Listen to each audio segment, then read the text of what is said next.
গাইবান্ধা সদর উপজেলার ১১ নং গিদারি ইউনিয়নের গুরুত্বপূর্ণ বাণিজ্যিক কেন্দ্র কাউন্সিল বাজারে প্রতিদিন হাজারো মানুষ সমাগম করেন, কিন্তু বাজারের একমাত্র পাবলিক টয়লেট ও স্বাস্থ্য ক্লিনিক বর্তমানে ব্যবহারের অনুপযোগী হয়ে ডাস্টবিনে পরিণত হয়েছে।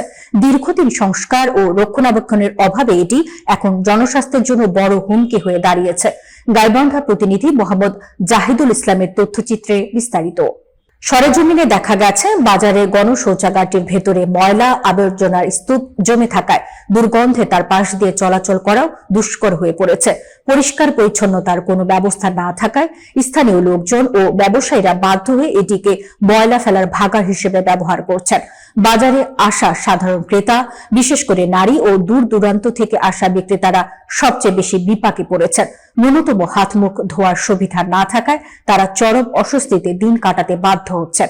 এক স্থানীয় ব্যবসায়ী বলেন, আমরা নিয়মিত বাজারে খাজনা দেই, কিন্তু ন্যূনতম নাগরিক সুবিধা পাই না। টয়লেটটি এখন ডাস্টবিন হয়ে আছে, দুর্গন্ধে দোকানে বসে থাকা মুশকিল হয়ে গেছে। এলাকাবাসী অভিযোগ করেছেন, বিষয়টি স্থানীয় ইউনিয়ন পরিষদকে একাধিকবার জানানো হলেও কার্যকর কোনো পদক্ষেপ নেওয়া হয়নি। তারা বাজারে পরিবেশ রক্ষা এবং স্বাস্থ্যসম্মত স্যানিটেশন ব্যবস্থা নিশ্চিত করতে দ্রুত এই পাবলিক টয়লেটটি সংস্কার বা নতুন করে নির্মাণের দাবি জানিয়েছেন। গিদারি ইউনিয়ন পরিষদের চেয়ারম্যান ও উপজেলা প্রশাসনের জরুরি হস্তক্ষেপ কামনা করেছেন ব্যবসায়ী ও সাধারণ মানুষ। এমন উদ্যোগ নেওয়া না হলে স্বাস্থ্য ঝুঁকি ও নাগরিক অসুবিধা ক্রমেই বৃদ্ধি পাবে বলে সতর্ক করেছেন স্থানীয় সচেতন মহল।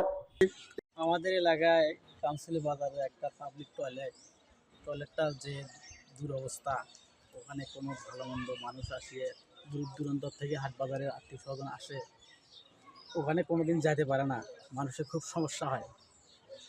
এই বিষয় নিয়ে কেউ কোনো উদ্যোগ নিচ্ছে না।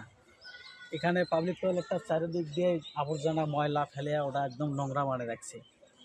ও নোংরা, কেউ কোনোদিন কোনো কথা বিষয় নিয়ে কোনো কথাবার্তা বলে না।